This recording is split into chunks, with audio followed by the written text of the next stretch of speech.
tema da nossa reflexão de hoje é a santa indignação. Nós vamos falar sobre essa experiência que nós, seres humanos, temos diante de um absurdo. Não é? Diante de uma situação em que consideramos lamentável, deplorável, inadmissível.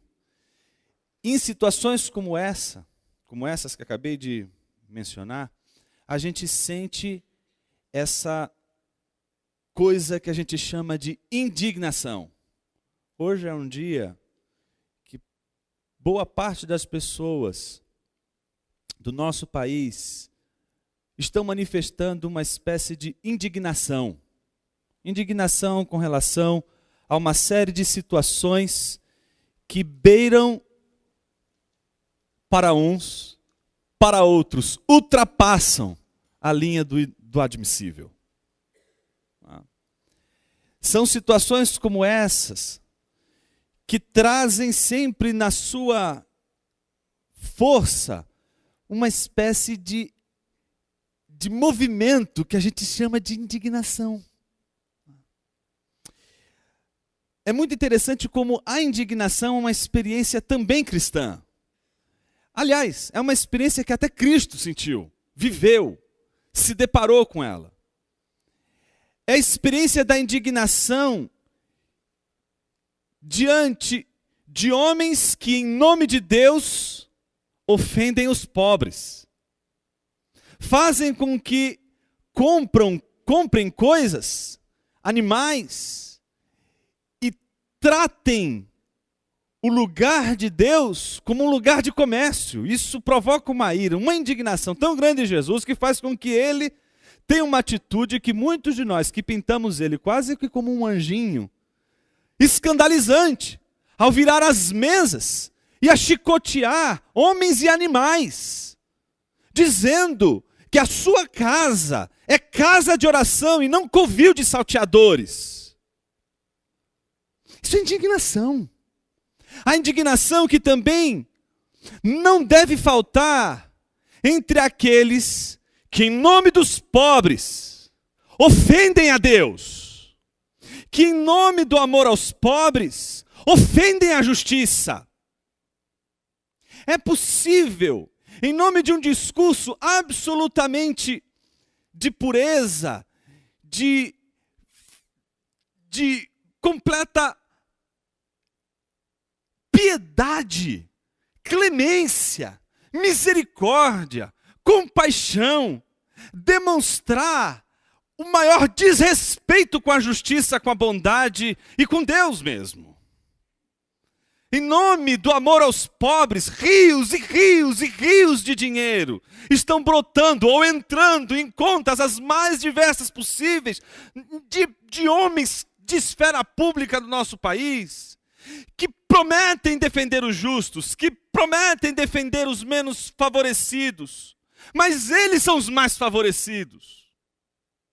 Não tem como, diante de uma situação como essa, independente de partido, ideologia ou qualquer circunstância, de uma cosmovisão ou de um grupo minoritário ou majoritário de uma sociedade, não se sentir indignado. Porque não estamos mais indignados com uma ideologia. Não estamos mais indignados se é capitalismo, socialismo, nacionalismo, democracia, monarquia. O que nos indigna, o que nos causa indignação, não é outra coisa senão uma corrupção que alcançou níveis estratosféricos. E se não houver essa indignação, vamos criar uma comunidade banalizadora do mal, banalizadora da injustiça. E o que é a banalização do mal? O que é a banalização da injustiça?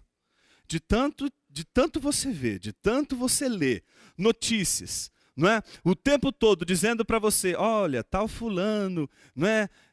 Caiu em corrupção e agora recebe 90 milhões por mês, descobriu que recebe 90 milhões por mês em sua conta. Aí você fala, bom, mas é sempre assim. Isso que provoca, a banalização do mal provoca. A falta de indignação diante do inadmissível. A nossa reflexão de hoje é um clamor pela santa indignação. Um clamor para não aceitar que o mal se esfregue nas nossas TVs, nas mídias, nas nossas escolas, no contexto que a gente vive, na sociedade que a gente vive. É um clamor por justiça, é um clamor por dignidade, é um clamor por algo que extrapola toda e qualquer visão de mundo centrada em si mesmo. É um clamor por justiça, sim, mas é um clamor por justiça que tem na sua origem uma indignação. Esse texto que a gente vai ler é um texto muito interessante.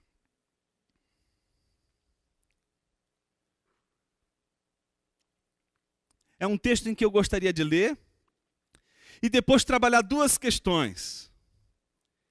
E depois de trabalhar essas duas questões, eu gostaria de terminar a nossa meditação com a resposta que Jesus dá a essas duas questões. Entenderam? Vamos ler o texto, vamos trabalhar duas questões e no final a resposta que Jesus dá a essas duas questões. Vamos ler o texto. Mateus capítulo 26, versículo 6 ao versículo 13, diz o seguinte: Estando Jesus em Betânia, na casa de Simão o leproso, aproximou-se dele uma mulher com um frasco de alabastro, contendo um perfume muito caro. Ela o derramou sobre a cabeça de Jesus, quando ele se encontrava reclinado à mesa.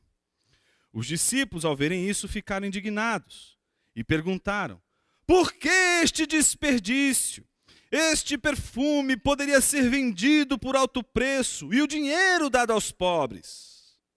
Percebendo isso, Jesus lhe disse: por que vocês estão perturbando essa mulher?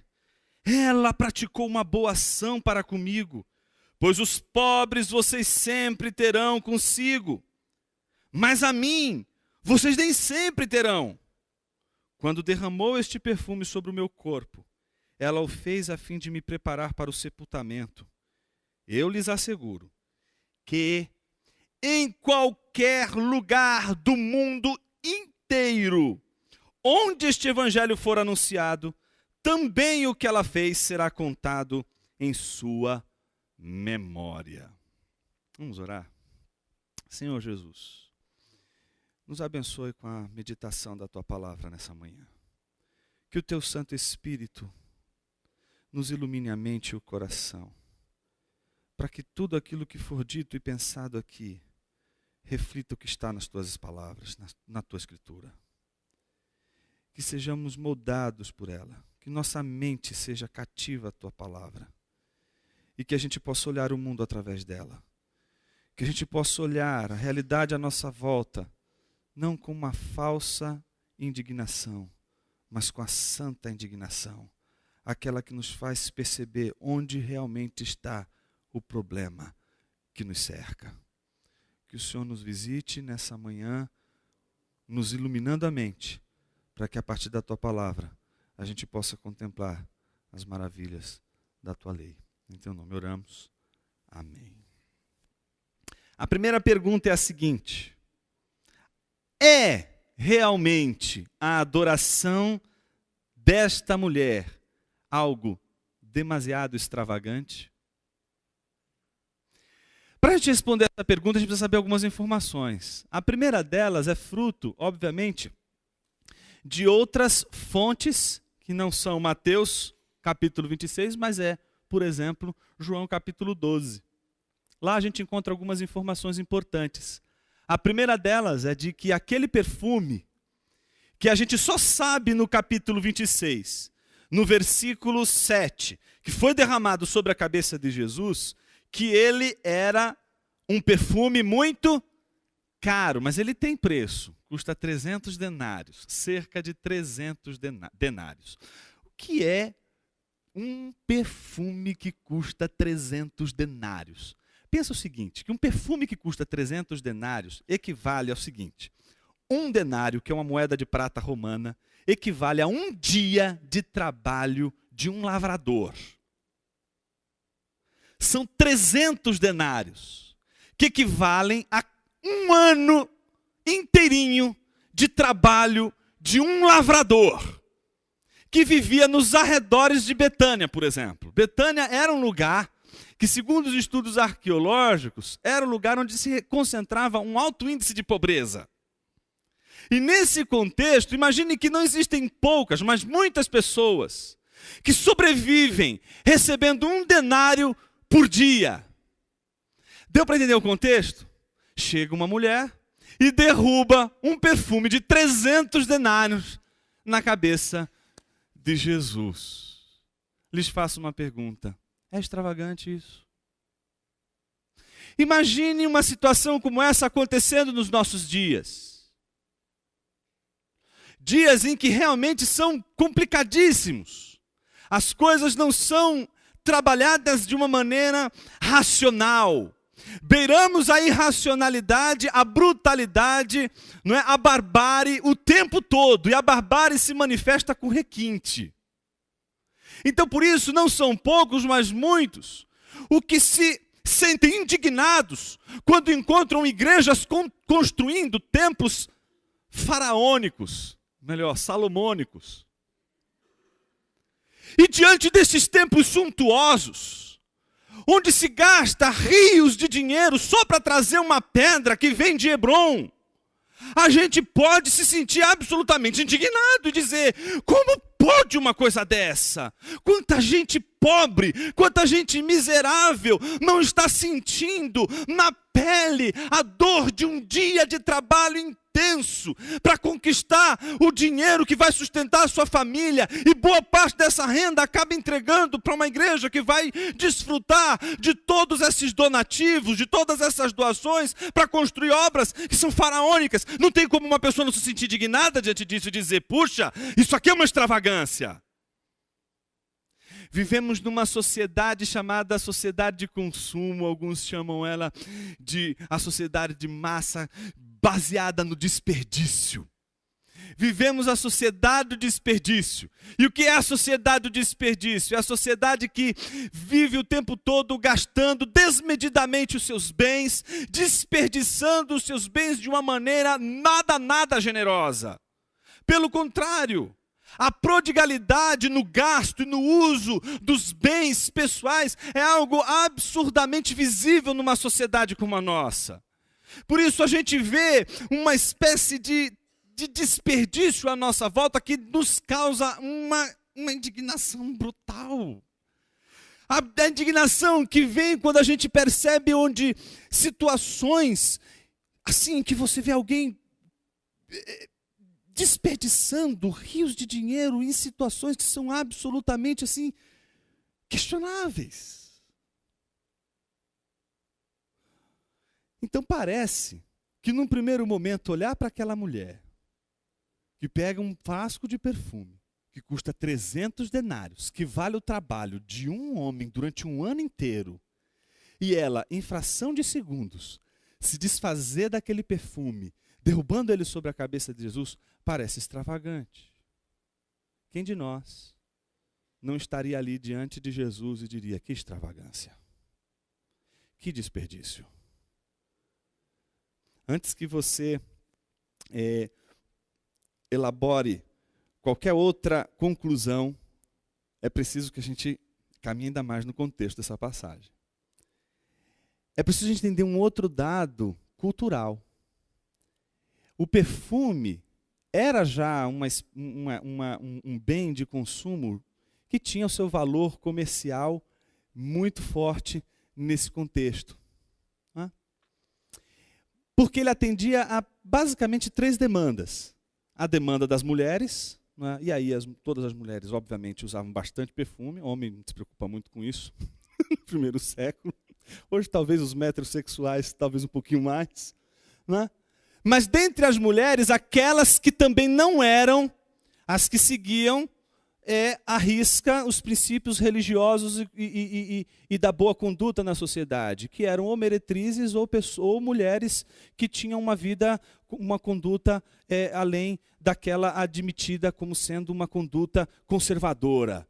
Essas mulheres, elas gastavam muito mais perfumes, porque elas precisavam o tempo todo usar esse perfume para que elas pudessem cada vez mais se tornar atrativas aos homens. É o que acontece numa situação semelhante, registrada em Lucas capítulo 7, quando uma mulher, que é outra mulher, que não é essa desse texto, se aproxima de Jesus na casa de Simão, que é um fariseu, que não é, no caso aqui, o leproso, que chega até a casa daquele fariseu e ela derruba o perfume todo nos pés de Jesus, como que dizendo para ele: hoje acabou, eu não vou mais colher esse perfume. Há um estudo que diz que as meretrizes colhiam desse frasco de perfume todo dia um pouquinho de perfume, que colocava num frasquinho um pouquinho menor e pendurava no pescoço como se fosse um colar. Então é muito significativo quando aquela mulher derruba o perfume nos pés de Jesus. Em primeiro lugar, ela não premedita derrubar, chorar aos pés de Jesus e soltar os seus cabelos e enxugar os pés de Jesus e depois derrubar o perfume. Na verdade, ela só queria derrubar o perfume e dizer de uma vez por todas ali: chega, não vou mais precisar viver essa vida. Acontece que quando ela encontra os pés de Jesus ali, naquelas circunstâncias, ela tem um coração tão grato que ela não se contém. E é assim que a gente chora. Copiosamente, quando a gente não se contém. Ela não se conteve, começou a chorar copiosamente aos pés de Jesus. Todo mundo ficou escandalizado, porque ela era uma mulher pecadora, e ela está na casa de um fariseu. Então, quando olham aquela mulher chorando copiosamente aos pés de Jesus, falam: como que pode essa mulher tocar em Jesus? Mas ela não pensou duas vezes, levantou o seu rosto, e quando viu, se deparou com os pés de Jesus, todo molhado com suas lágrimas. Ela ficou com tanta vergonha. E como ela não tinha premeditado, porque se ela tivesse premeditado, imagine a cena, ela teria saído de casa. Antes, primeiro a minha agenda é essa. Eu chego, faço um showzinho, choro. Depois que eu choro, eu limpo os pés de Jesus, eu já levo uma toalhinha, não é? Isso já dá ensejo para um movimento apostólico, religioso, carismático dos nossos dias. Uso lá já a toalhinha já ali no cintinho ali. Quando eu chorar, eu já enxugo, está tudo bonitinho. Não tem nada premeditado. A única coisa premeditada é se desfazer daquele perfume nos pés de Jesus e ponto final. Ninguém naquela ocasião se escandalizou com aquela mulher derrubando o perfume, porque sabiam quem era aquela mulher e por que ela usava aquele perfume. Quando ela vê que os pés de Jesus estão lavados com suas lágrimas, ela não faz outra coisa senão soltar os cabelos. Aí imagina uma turma escandalizada agora ao quadrado. Porque uma mulher, nesse contexto do primeiro século, nesse contexto de que está ali, na casa de um fariseu, soltar os cabelos era a coisa mais incomum, era uma afronta, porque uma mulher só soltava os seus cabelos para o seu marido, ou se ela fosse uma meretriz, para o seu amante. E o que ela faz é algo que quebra o protocolo, escandaliza ao quadrado todo mundo que estava ali. E ela faz uma das coisas mais bonitas que a gente vê nas Escrituras, narrando principalmente esse contexto de Jesus. Ela enxugar os pés de Jesus com seus cabelos. E não dá para enxugar os pés de alguém com os nossos cabelos se a gente não estiver prostrado. Então o que aquela mulher faz é um ritual já de adoração. Ela se curva, ela se prostra, não tem como ela enxugar os pés de Jesus com seus cabelos se ela não estiver de joelhos. E essa é a cena. Depois que ela enxuga os pés de Jesus com seus cabelos, ela começa a beijar os pés de Jesus com a mesma quantidade que tinham saído as lágrimas. E depois sim, ela derruba o perfume todinho aos pés de Jesus. Mas ninguém fica escandalizado com o perfume que era caro. Ficam escandalizados pelo fato dela ser uma pecadora e tocar Jesus. No contexto desse texto que a gente está lendo de Mateus 26, é outra história. As pessoas se escandalizam por causa do valor do perfume. E é interessante, porque o perfume, ele, em primeiro lugar, como eu estava dizendo, ele pode servir para as mulheres nesses dois contextos, ou para uma mulher normal, do dia a dia, ou para uma mulher que faz uso desse perfume comercial. Uma segunda possibilidade de você usar o perfume é justamente um gesto de honraria a um convidado ilustre. Era comum numa mesa ele ser ungido com um perfume, uma pessoa ilustre ser ungida com um perfume. Então era uma maneira de se recepcionar de uma maneira bastante carinhosa, afetiva, uma pessoa ilustre. E uma terceira possibilidade de usar o perfume era justamente preparando o corpo para o sepultamento. Só existiam essas três possibilidades que eram as mais corriqueiras. O que é interessante é que a gente não se trata aqui, em primeiro lugar, de uma mulher, de um escândalo ou de uma indignação por conta de uma mulher pecadora tocar Jesus. A indignação que a gente vai ver agora no texto é de uma outra ordem. A indignação, ela está presente exatamente não no contexto da mulher e não no contexto de Jesus, mas no contexto dos discípulos. Veja o que diz o versículo de número 8. Os discípulos, ao verem isso, ficaram indignados e perguntaram: por que este desperdício? Este perfume poderia ser vendido por alto preço e o dinheiro dado aos pobres. A primeira coisa que chama a nossa atenção, e essa já é a segunda pergunta, é a seguinte: é a indignação dos discípulos realmente santa? É a indignação dos discípulos uma verdadeira, uma legítima, santa indignação? Existe uma razão para que eles possam de fato se indignar, tal como eles estão indignados? É a indignação deles uma indignação que mereça todo o respeito e mereça toda a nossa atenção?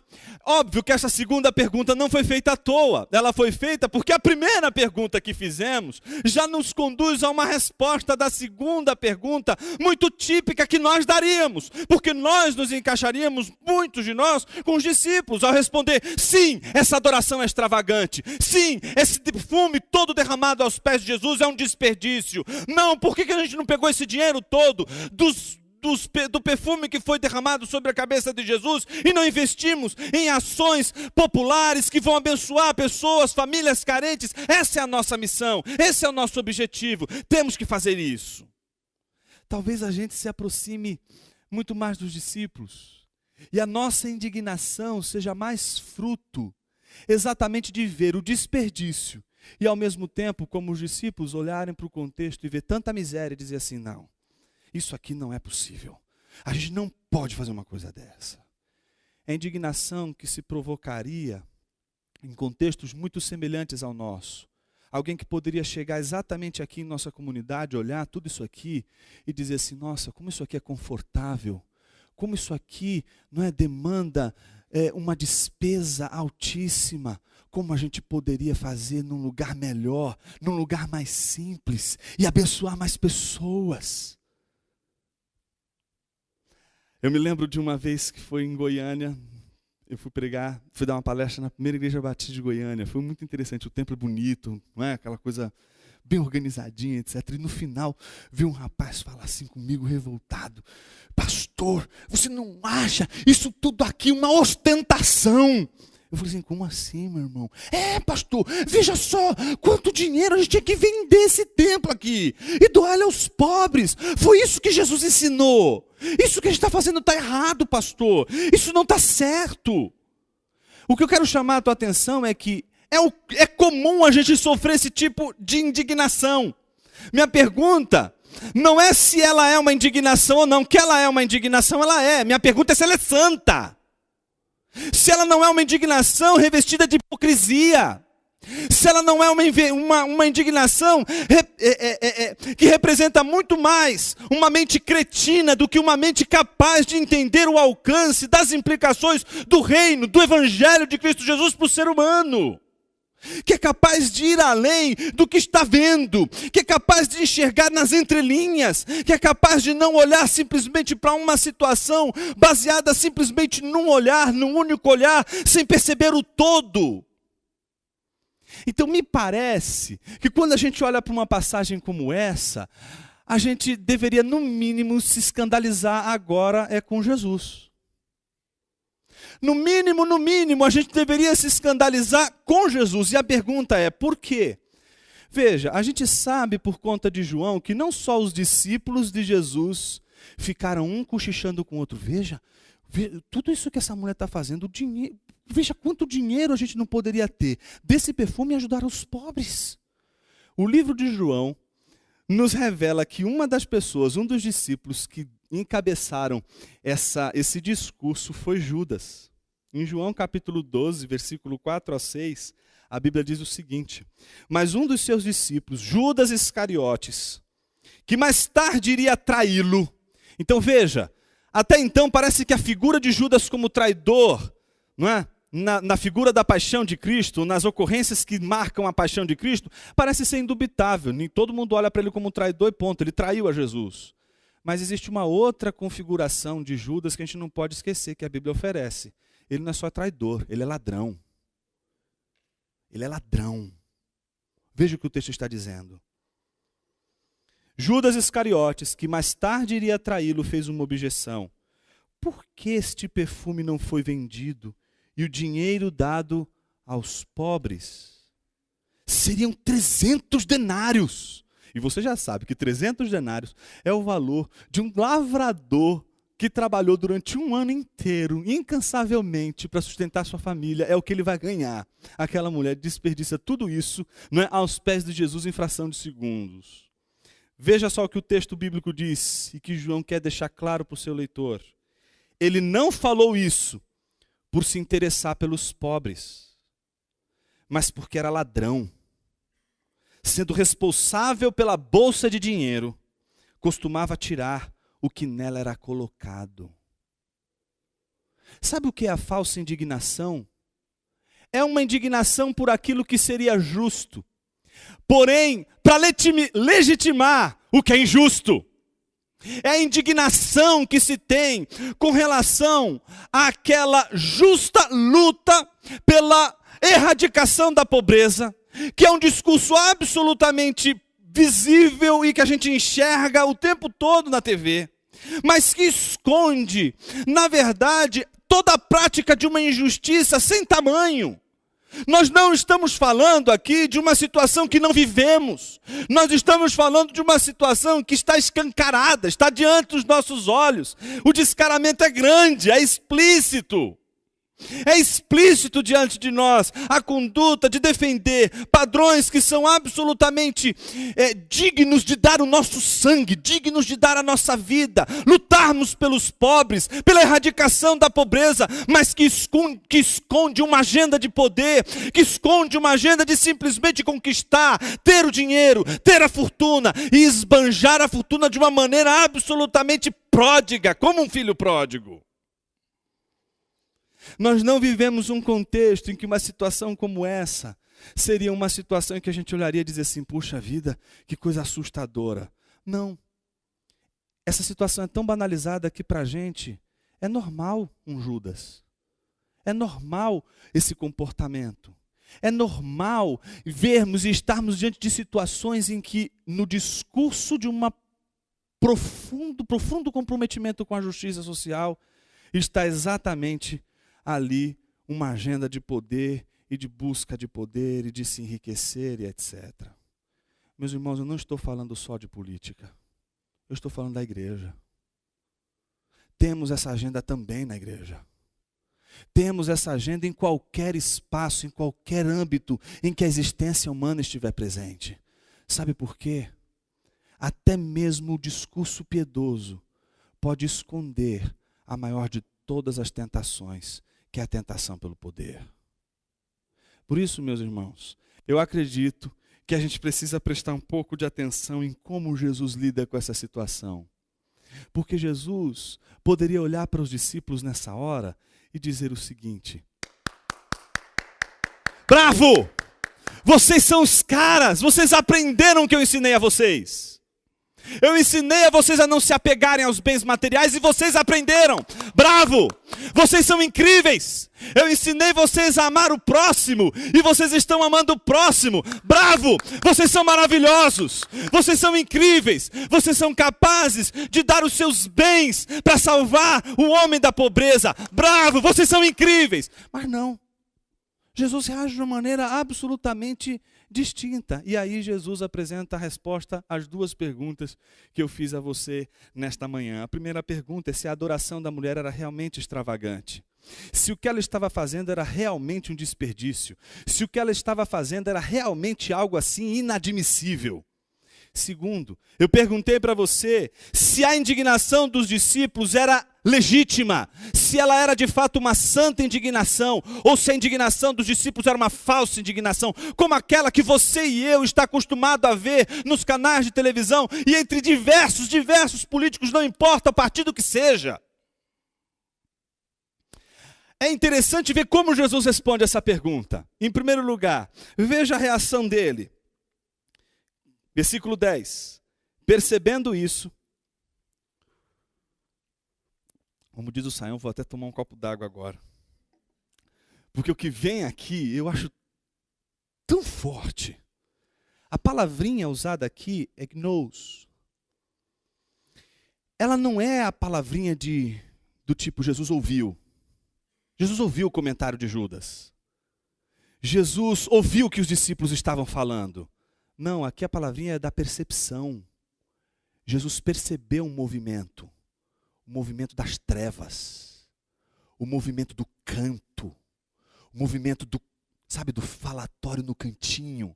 Aquele falatório, aquela conversa de canto, aquela costura de canto, aquela fofocaiada de cantinho, que ninguém fala nada, que ninguém diz nada na cara, que ninguém fala o que está sentindo, só para o outro, no cantinho, nas escondidas, nas trevas, na nebulosidade, naquilo que não é dito com clareza, naquilo que é dito lá nas entrelinhas. Não se explicita a agenda, não se diz o que está de fato querendo dizer, se diz pelos cantos, se diz no cantinho. Olha o que essa mulher fez, olha o dinheiro que ela está gastando agora, a gente podia ter tudo isso na nossa sacolinha. E pensa lá, Judas está pensando na sacolinha, porque Judas é o responsável pela sacolinha. Quantas e quantas vezes ele não precisou daquela sacolinha? E obviamente ele não precisou para ajudar os pobres, obviamente ele não precisou daquela sacolinha para dividir com os pobres e abençoar os pobres. Ele se preocupou com o que ele ganharia em torno daquela sacolinha. Ele sabia que o discurso para doar e fazer as doações para que aquela sacolinha aumentasse,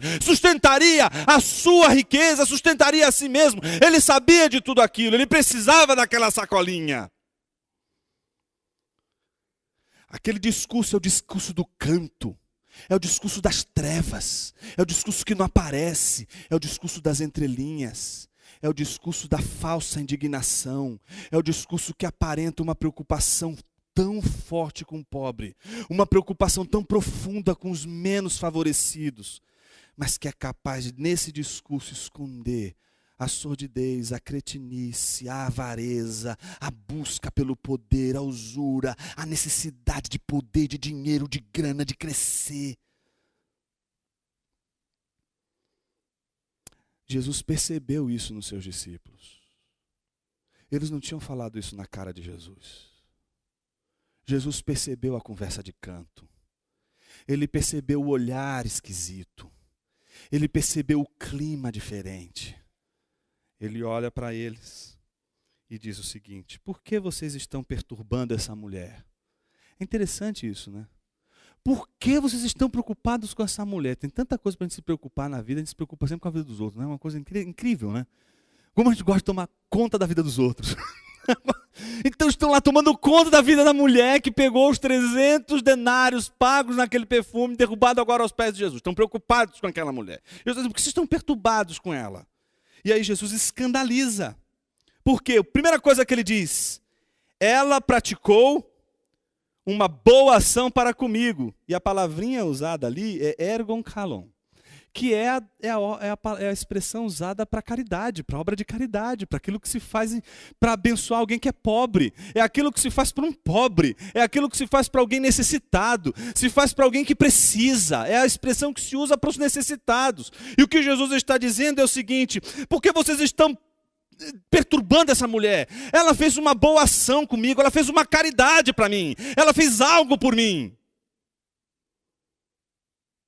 Note que Jesus estabeleceu uma distinção muito interessante entre as boas obras, que é a ajuda aos pobres, e aquilo que seria a caridade, a boa obra, a boa ação daquela mulher para com ele. E veja o argumento de Jesus, como ele trabalha. Ele diz o seguinte: pois os pobres vocês sempre terão consigo, mas a mim vocês nem sempre terão. É interessante como Jesus vai mostrar o argumento e, ao mesmo tempo, destroçar aquela indignação fake. Aquela indignação que não é a santa indignação. Aquela que não se confunde com a indignação daqueles que olham a pobreza, sentem a dor do mundo, sentem a miséria alheia e são capazes de fazer algo diante de toda a dor, diante de todo o sofrimento, diante da pobreza escancarada diante dos seus olhos. Não é essa a indignação, não é a santa indignação que faz uma pessoa quebrar a sua agenda centrada em si mesmo e fazer coisas que pessoas não fariam, justamente porque na lei do mundo que a gente vive, fazer o que essas pessoas estão fazendo é perder tempo e perder dinheiro. São pessoas que são capazes de se livrarem do egocentrismo e são capazes de alguma maneira de expressar uma ação, uma boa ação para com quem é necessitado. Essa indignação diante da pobreza que leva a gente a fazer esse movimento carnal, movimento encarnado, melhor dizendo, corpóreo, de a gente mesmo chegar e fazer o bem. Essa indignação é santa, mas a falsa indignação, a indignação que é fake, ela é produto de propaganda, ela é marketing, ela é mero e pior marketing possível, a pior propaganda possível. Ela só esconde a nossa não incompetência, mas esconde a nossa negligência, a nossa incapacidade de ir até o pobre, a nossa incapacidade de fazer de fato a boa ação. Mas veja o que Jesus diz: essa mulher fez uma boa ação para comigo. Jesus chama aquela ação, aquilo que a mulher fez por ele, de boa ação. O que os discípulos não estavam conseguindo enxergar não eram os pobres, eles não estavam conseguindo enxergar a Jesus. A gente pode, em nome de Deus, e a história da igreja mostrou que isso é possível, em nome de Deus ofender os pobres. Mas a história também mostrou, e a gente ainda não aprendeu, que é possível, em nome dos pobres, ofender a Deus. Quem estava sendo ofendido ali naquele momento não eram os pobres. Quem estava sendo ofendido naquela hora era Jesus. A lei que Jesus ensinou aos discípulos era resumida em duas instâncias: a prioridade na adoração a Deus sobre todas as coisas, e, em segundo lugar, a consequência inevitável dessa adoração, o amor ao próximo. Jesus nunca pregou o amor ao próximo sem antes afirmar a prioridade do amor a Deus sobre todas as coisas. Porque o amor ao próximo, que é fruto do amor a Deus sobre todas as coisas, ele não precisa de propaganda, ele não precisa aparecer, não precisa ser visto. Você não precisa mostrar para as pessoas, e as pessoas não precisam saber que você ama, que você se doa, que você abençoa. O interessante é ver como Jesus vai concluir todo o raciocínio, dizendo o seguinte: quando derramou este perfume sobre o meu corpo, ela o fez a fim de preparar para o sepultamento. Então a gente já sabe qual foi a finalidade daquela mulher. De que aquela mulher, quando derrubou aquele perfume, aquilo tinha um simbolismo, aquilo tinha uma ideia. Ela sabia, e Jesus sabia, do que se tratava aquela situação. Se tratava de Jesus se preparando para o maior de todos os eventos, o mais importante de todos os eventos, que não é livrar o homem da pobreza e da situação financeira ruim que ele se encontra. É livrar o homem do inferno. É livrar o homem do mal que toma o seu coração e faz ele amar o dinheiro mais do que todas as coisas, que faz ele idolatrar as coisas no lugar de Deus. Jesus sabia que toda a mensagem do Evangelho é uma mensagem que vem livrar os oprimidos, vem libertar os cativos, vem curar, vem libertar, vem trazer mudança, vem trazer transformação social. Mas Jesus sabia que era muito fácil o Evangelho ser confundido com tudo isso.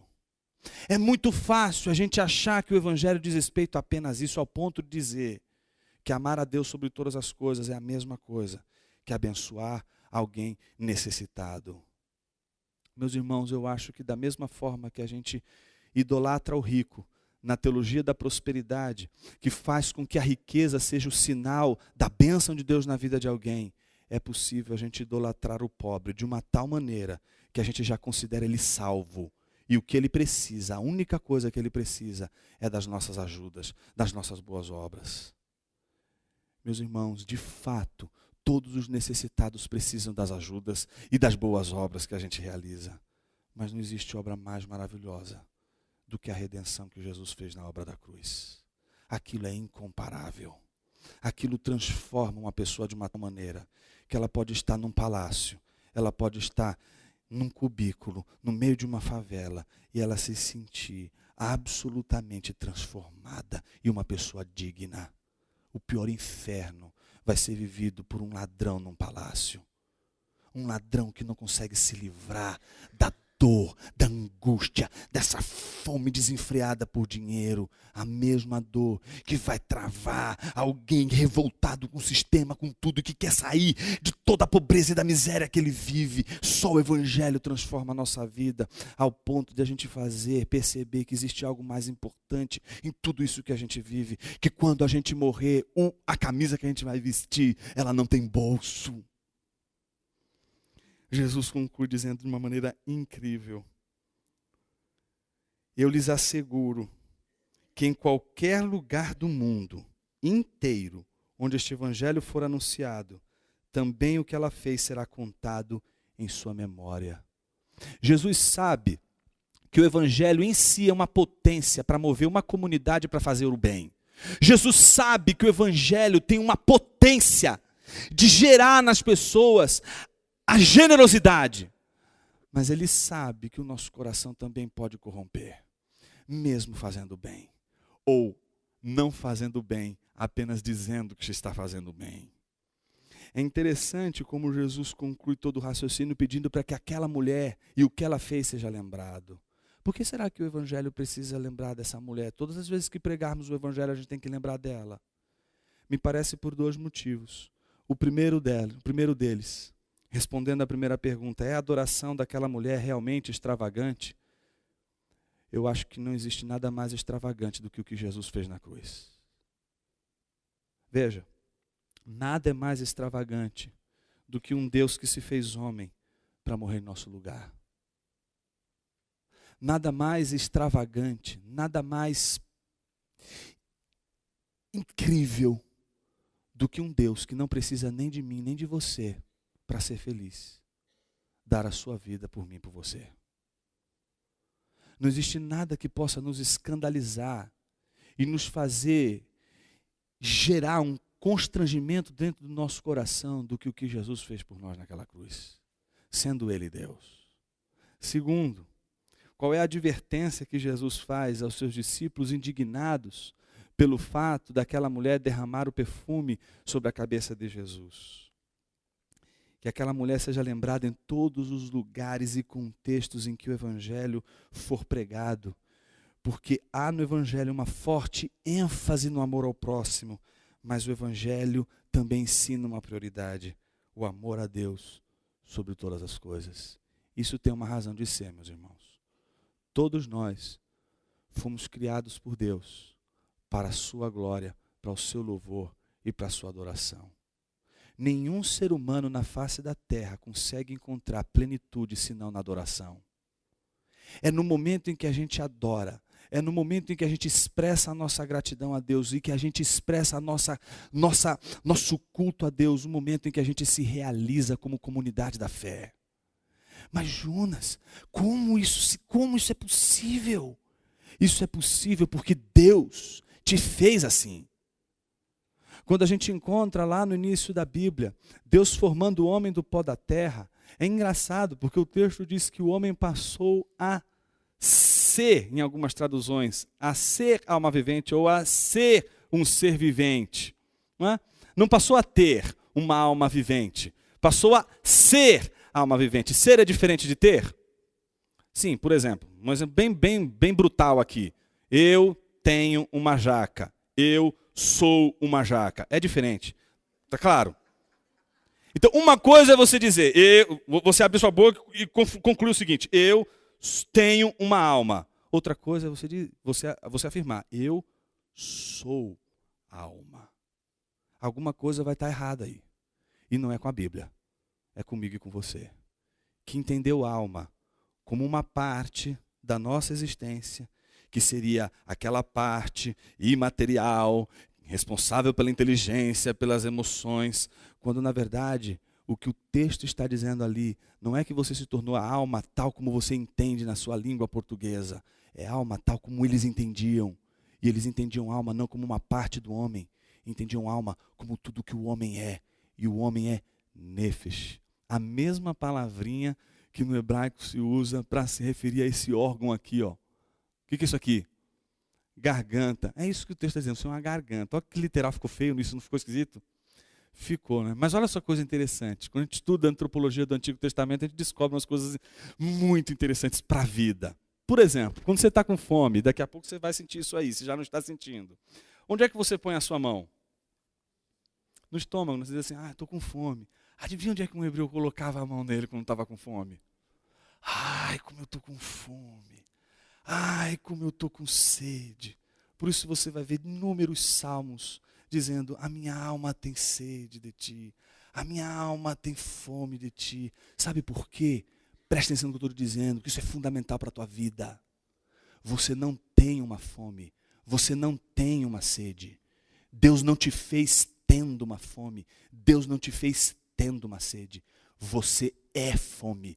Você é sede. E é mais do que isso. Você não é fome de dinheiro. Você não é fome de poder. Você não é fome de sexo. Você não é fome de bens materiais. Você não é sede de experiências incríveis que você pode ter no mundo que você vive. Você é fome e sede de Deus. Nada neste mundo pode aplacar e satisfazer a fome que você é, a não ser Deus. O tamanho de Deus é o infinito. Este é o tamanho da sua fome. Este é o tamanho da tua sede. Se Deus é infinito, é infinita a tua sede, é infinita a tua fome, não porque você tem uma fome, não porque você tem uma sede, mas porque você inteiramente é fome, você inteiramente é sede, e não há um ser humano na face da terra que não seja plenamente fome e sede de Deus, seja ele rico, seja ele pobre, seja ele crente, seja ele não crente, seja ele ateu, seja ele judeu, seja ele quem for, não importa, qualquer ser humano que exista na face dessa terra, sobrevive sendo fome e sede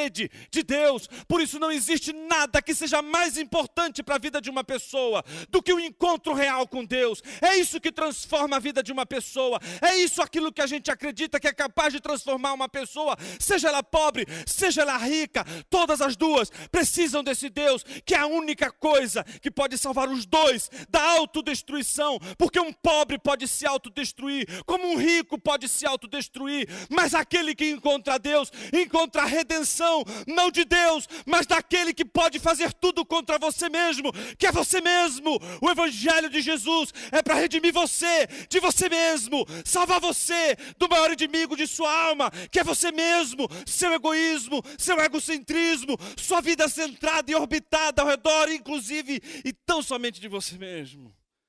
Que o evangelho de Jesus hoje possa soar no teu coração como a coisa mais importante desse mundo. Tão importante que você seria capaz de dar todos os seus bens por isso e jamais consideraria uma extravagância. Minha pergunta então para você nessa manhã não é o quanto você ama os necessitados, porque nós já sabemos que Deus os ama. E nós sabemos que se nós não os amarmos, estaremos em pecado. Minha pergunta é se você ama o Senhor. Se você ama a Deus. Jonathan Edwards, ele é conhecido no nosso território como aquele que pregou pecadores nas mãos de um Deus irado.